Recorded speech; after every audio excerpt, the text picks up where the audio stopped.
Dads like Phil Dunphy on Modern Family might face a challenge when it comes to their bosses.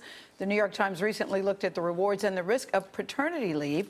Wharton professor Stew Friedman created a work-life integration project at the business school. His new book is called Leading the Life You Want. Professor, good morning. Welcome. So start us off with, what is the exact stigma of paternity leave, and why do you think it still exists in 2014? The stigma of paternity leave has really two elements. One is economic.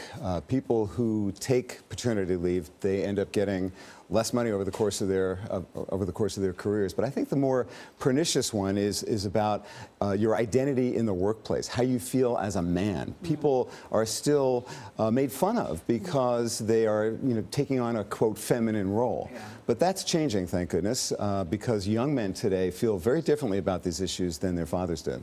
Then why is it that overall the number of companies that have offered paternity leave has actually decreased in the past couple of years? I think that's a blip, and that we're going to see an uptick in that over time. Those data were collected just in the wake of the Great Recession, and there might have been some pulling back on policies and practices that support paternity leave, while at the same time, though, we saw all kinds of other options for flexibility growing, right? So there's all kinds of experiments going on now in terms of how companies are supporting their employees and giving them freedom and control over their time.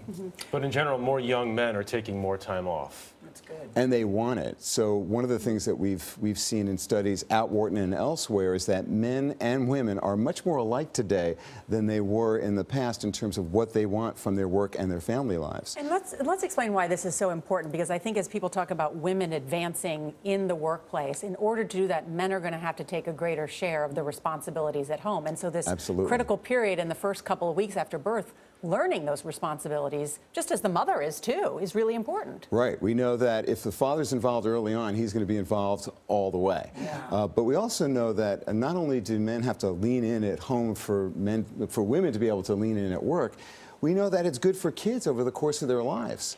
So to have a father involved in your life as a child produces all kinds of benefits, not just for the child, not just for the family, but for our society. Do you find anything about the particular CEOs that is more supportive of paternity leave? Well, one of the interesting studies showed that if you're a CEO, a male CEO with a daughter, your company is much more likely to have family-friendly policies. Why is that? So ultimately, I think it's all personal, right? Yeah, yeah. And what about peer influence, the role that peer influence plays? If you know someone, there was a great study in Norway, if your brother or coworker took paternity leave, you were more likely to do it yourself. And I think that general idea of hearing the stories of people who've done this successfully, like what we're doing right now, is so important, because that's what's going to produce cultural change, showing models of people who can be successful at taking time for their families and still advancing in their careers. All right, Professor Stew. Yeah, great discussion. Thank you. Do people stop you on the street and say, "I love your movie, Jaws"? Just this morning, as I was checking out of the hotel, Harrison Ford is what I get. God, I love E.T. Yes, okay. You're saying because he looks like Steven Spielberg. Yes, oh, I do. Spielberg. Okay, I've never gotten that. You're more of a dead ringer for Harrison Ford, is what you're saying. Thank you, Nora. Okay. Yes.